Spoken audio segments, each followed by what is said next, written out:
የ13 ወር ወሬ በመጽሐፍ የምንጫወትበት ሰዓት ላይ ደረስን። ዛሬ ግን መጽሐፍ የሚለው መጽሔት በሚለው እንያዘው። ንባብ ለሕይወት ኢትዮጵያ ከሚለው መጽሔት ላይ በእውቀት ጽዩም የጻፈውን ነው።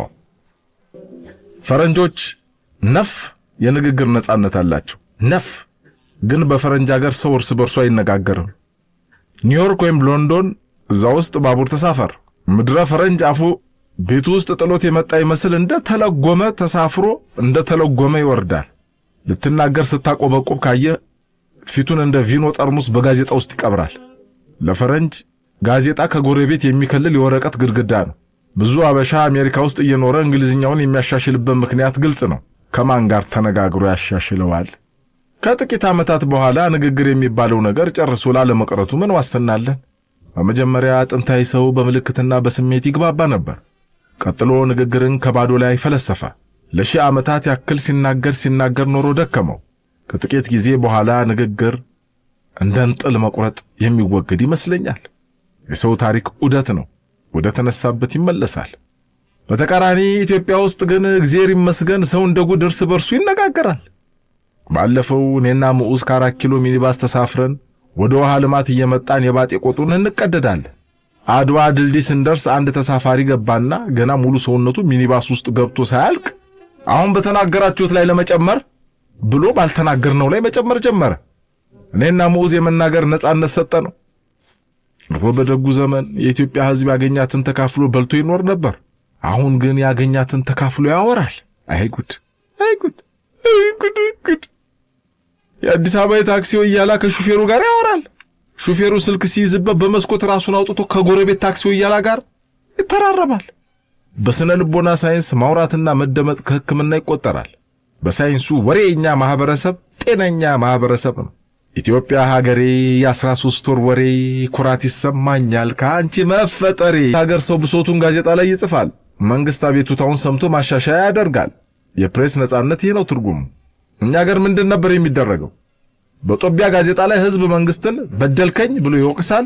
መንግስት በአዲስ ዘመን ጋዜጣ ላይ ደግ አደረኩ ብሎ ይመልሳል። ከሙኡዝ ጋር ታክሲ ውስጥ የምናወራው ወሬ ምን ነበር? ትናንት በባልደራስ ኮንዶሚኒየም ቅጽር ጥግ ወክስ አደረግ ራዳሯን የሳተች ትንኝ መታ አይኔ መስታወት ላይ ተላተመች። በጭንቅ መሃል ሆኜ በደህናው አይኔ ባጠገቤ የምታልፍ ልጅ አየሁና እሙ ትንኝ አይኔ ውስጥ ገባብኝ አውጭልኝ አልኳት። ግልምጥምጥምጥምጥ አድርጋኝ ሄደች። አዝለሽኝ ሐኪም ቤት ውሰጂኝ ያልኳት አስመሰለችው።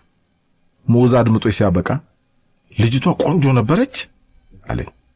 በዛ ጭንቅ ውስጥ ሆኜ ቆንጆ ትሆን አትሁን እንዴ ልገመግም ይችላል?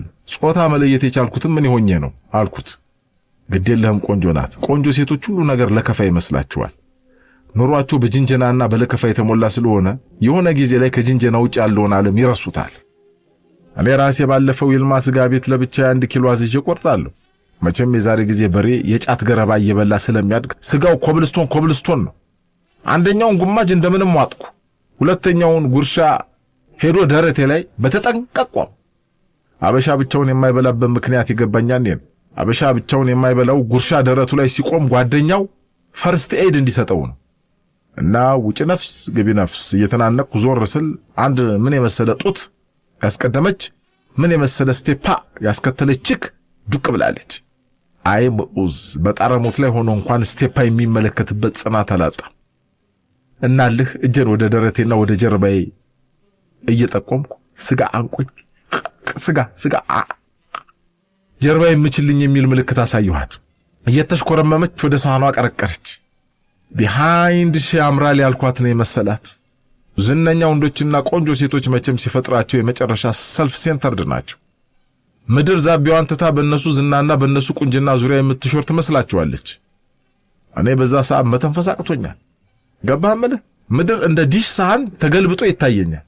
ከሞቴ በላይ አሟሟቴ ዘገነነኝ። ሰው በረሃብ በሚሞትበት ሀገር ውስጥ እግዚአብሔር እንዴት በመብል እንድሞት ይፈርድብኛል እንዴ? አምላኬ አሪፍ ኑሮ ብትነሳኝ እንዴት አሪፍ አሟሟት ትነፍገኛለህ? ምናምን እያልኩ ብቻ ወቀስኩት። አሪፍ አሟሟት ማለት እንዴት ነው? ጃፓቲ ቸግሬ ነው እንጂ የሞት መንርፍናለሁ ብለህ ነው? አንድ ሰው በተቻለው መጠን ላለመሞት መጣር ነው ያለበት። የግድ መሞት ካለበት ደግሞ በደንብ ተዘጋጅቶ ፒኤችዲውን ሰርቶ ዝዋይ የሚገኘውን የአበባ እርሻ ለታላቁ ልጅ ዱባይ የሚገኘውን የነዳጅ ፏፏቴ ለታናሹ ልጅ አውርሻለሁ ብሎ ተናዞ የነሳ አባቱን ቢራ ጋብዞ ቢሞት አሪፍ ነው። ሲሞትም አረፋ ደፍቆ ተፈራግጦ ሳይሆን አለ አይደል የሆነ ዘንጦ የመንኮራኩር ሞተር የተገጠመለት አልጋው ላይ ጎብ ብሎ ቀበቶን ካጠበቀ በኋላ ሲዩን ሃቨን ኪድስ ብሎ በመስኮት ወጥቶ የኤልያስ ሰረገላ አይነት ነገር ወደ አይምሮህ አልመጣም። ታሪኩን ቀጥል። ከዛ በተፈስ እያቃተ መጣ። የሆነ ሸባ ሰውዬ ስማማት ሾፎ ይኖሩ ሊጎርስ ያዘጋጀውን ስጋ ወደ ትሪው መልሶ ብድግ ብሎ ወደ እኔ ሲመጣየው መጣና በጀርባዬ በኩል ዞረ። ከዛ ያለ የሌለ ጉልበቱን አጠራቅሞ ጀርባዬን ሲጠልዘው ከወንበሬ ነጥሬ መሬት ላይ ተዘራ። ከሙዳ ስጋው ጋር አብሬ ሳምባዬን ሳልተፋው መቅረት ይገርሞኛል። ፈርስት ኤድ ሳይሆን ደንበኛ ድብድብ ነው። ሸባው ሊያድነኝ ሲሞክር በእጁ ጠፍቼበት ነበር። በኋላ ሳጣራ ሽማግሌው የንግስት ዘውዲቱ ነጋሪት ጎሳም የነበረ ሰው ነው። የረጅም ጊዜ የጥለዛ ልምድ ያለው ሰው ነው ማለት ነው። አሁን በተናገራችሁት ላይ ለመጨመር ትናንት በነጋሪት ጋዜጣ ላይ የወጣውን አዋጅ አይታችሁታል? አለ አንድ ተሳፋሪ ገና ገብቶ አጠገባችን ቁጭ እንዳለ። አይ ጉድ!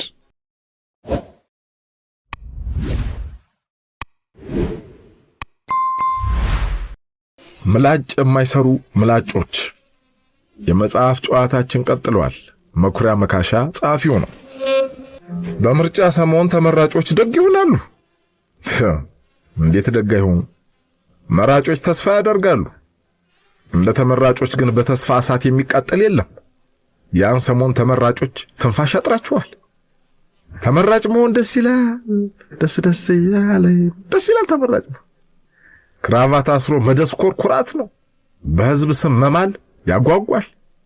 10ቱ ቃላት ውስጥ ስላልተመዘገበ በሰማይ ቤትም አያስጠይቅም። ተመራጭነት በራሱ ልዩ ረሃብ ነው። ይፋጫል፣ ይቆጠቁጣል፣ ያቆነጠነጣል።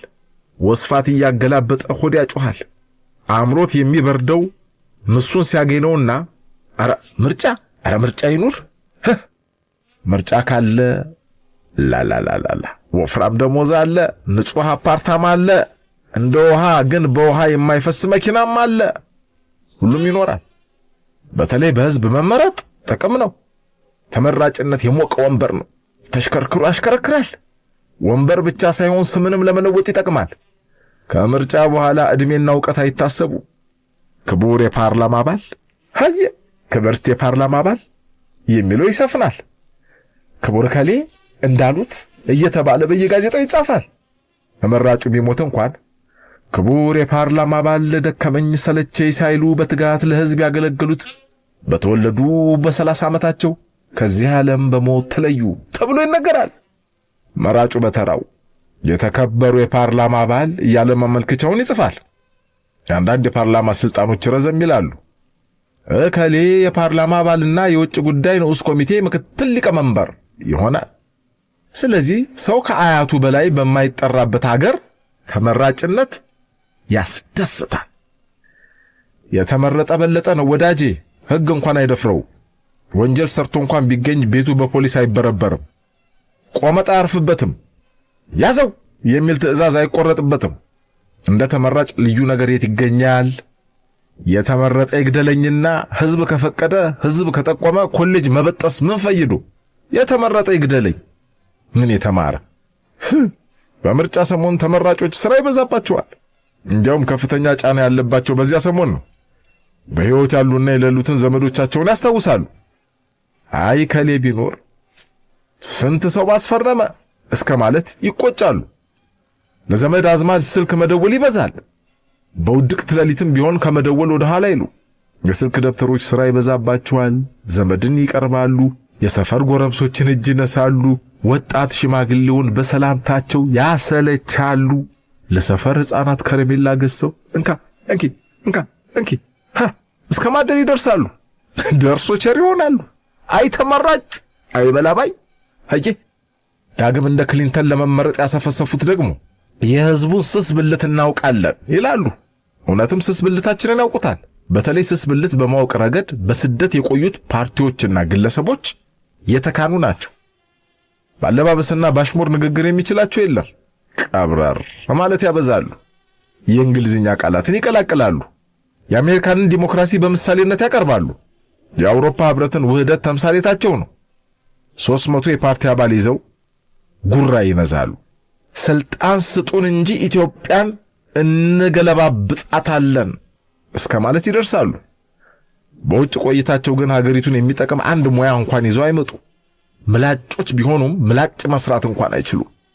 ያን ሰሞን የቀድሞ ተመራጮች ረዳቶቻቸውን አስከትለው በየቀጠናው ይሰማራሉ። ለሕዝብ ያስገኙለትን ጥቅም በመግለጽ ረገድ ወደር አይገኝላቸውም። ሕዝቡን መስለው እሱን ሆነው ይቀርቡታል። መንገዶች፣ ጤና ጣቢያዎች፣ ትምህርት ቤቶች፣ የጉብኝት አጀንዳ ያጣብባቸዋል። የበታች ሹሞች ያን ሰሞን ይርገበገባሉ። ግሳጼውን ቶሎ ብለው በማስታወሻቸው ላይ ቶሎ ይይዛሉ። ማስታወሻ ያዥ ይበዛል። በዚያ በምርጫ ሰሞን በአስቸኳይ ይጠናቀቅ የተለመደ ቀጭን ትዕዛዝ ሆኖ ይከርማል። ተመራጮች መቼም ደጎች ብቻ ሳይሆኑ አዛኞችም ናቸው። ልበጩቤነት የለባቸውም። ስለዚህ የሕዝብን ጓዳ ጎድጓዳ ማወቅ ይፈልጋሉ። የሕዝብ መጸዳጃ ቤቶች ያን ሰሞን ያልፍላቸዋል፣ ንጹሕና ክፍት ይሆናሉ። በዓመት በዓል ሰሞን የምናጣቸው ውሃና መብራቶች ለቀቅ ይለቀቃሉ። ተመራጩም እጁን እያወዛወዘ ክራቫቱን እያስተካከለ ፓርላማ ውስጥ የከረምነው ለሕዝቡ እድገት ነው ሲል አጭር ዲስኩር ያደርጋል።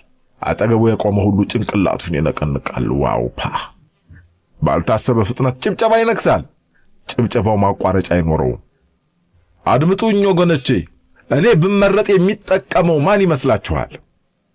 ሕዝብ ያዳምጣል፣ መልስ ግን አይሰጥም። አትሳሳቱ ተጠቃሚዎች፣ በመጀመሪያ እናንተ፣ ቀጥሎ ደግሞ አካባቢያችን ነው። ሕዝቡ የላንገቱን ይነቀንቃል። እኔ ብመረጥ እናንተ ተመረጣችሁ ማለት ነው። የእናንተ ድምፅ አዲስ አበባ መሃል ተሰማ ማለት ነው።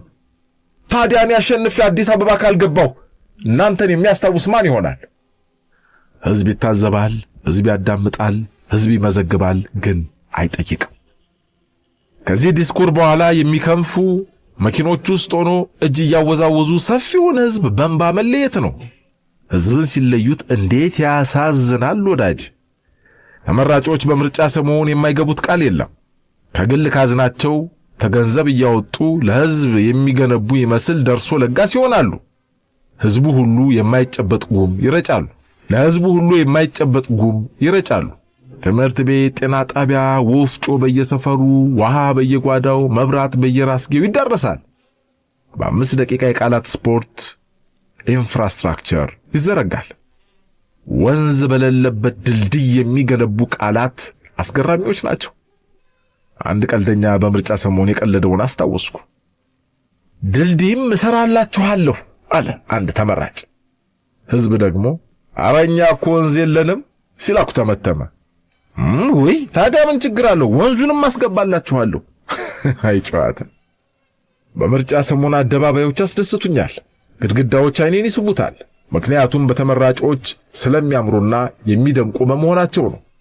የተመራጮች ፎቶግራፎች በየአደባባዩ ይገጠገጣሉ። ዕድሜ 32፣ የትምህርት ደረጃ 12 ሲደመር መቼም ሲደመር የምትለው አትቀር። የምርጫ ምልክት አካፋ፣ የሚወዳደረው ለፓርላማ የሚለውን ካነበቡ በኋላ ፎቶዎቹን ደግሞ መመልከት ሐዘንን ልብ ውስጥ ይለቃል። አንዳንዶቹ ፊታቸው የገረጣ ትክዝ ድንዝዝ ያሉ ናቸው። ጆሮአቸው እንደደነገጠች ሚዳቆ ይቆማል። አንዳንድ ደግሞ ፎቶዎች ከምርጫ ምልክት መለየት ያስቸግራል። መመሳሰል ይታያል። ቢያንስ አንድ ነገራቸው ይመሳሰላል። ለምሳሌ የጀበና ምልክት የነበረው ተመራጭ አፍንጫው ከጀበና አፍንጫ ጋር መመሳሰሉ ግልጽ ነው። በእርግጥ ይህ መመሳሰል ለመራጩ ከፍተኛ ጥቅም አለው። በምርጫው ሕግ መሰረት መራጩ ሕዝብ ትክክለኛን ሰው ለትክክለኛ ቦታ በትክክለኛው ምልክት ለመምረጥ ይረዳዋልና። ተመራጮች ከተመረጡ በኋላ ጥሩ ይለብሳሉ። በዲስኩራቸው ጣልቃ ማለትን ያበዛሉ። ይህን መሰል አነጋገር ከመልካም ወንበር ይወለዳል። ድምፅን ጎርነን ይላል። ሕዝባችን የሚለው ቃል እንዳንገት ማተብ አይለያቸውም። ታዲያ ትልቁ ችሎታቸው ሰማዩ አረንጓዴ ነው ብሎ ማስጨብጨብ ነው። ይህ ችሎታ ከዲስኩር ትምህርት ቤት እንኳን በቀላሉ አይገኝም። አንዳንድ አፈላጲሶች ብዙ ተመራጮችን መምረጥ ሥራ እጥነትን ማቃለል ነው የሚል ፈሊጥ አላቸው። እኔ ከነዚህ እለያለሁ። እኛ ብዙ ሕዝብ ስላለን ብዙ መሪዎች ያስፈልጉናል። ብዙ ሰው ለአመራር መምረጥ ሥራን ያቀላጥፋል። ሀገራችን ያጣችው ብዙ ካፖዎችን እንጂ ሰራተኞችን አይደለም። ዲሞክራሲን በብዛት ለመተግበር ተመራጮች ይብዙልን አቦ። የምርጫ ምልክቶችም ለዘላለም ይኑሩ። የግል ተወዳዳሪዎች የምርጫ አማተሮች ናቸው። ለቅስቀሳ የሚጠቀሙበት ዘዴ ያስገርማል። ከማስገረምም አልፎ ያሳዝናል። የአሳ ምልክት ያለው እጩ ተወዳዳሪ በምን ጉዳዮች ላይ ለውጥ እንደሚያመጣ ተናግሮ ከማሳመን ይልቅ የባዮሎጂ መምህር ሆኖ ያልፈዋል።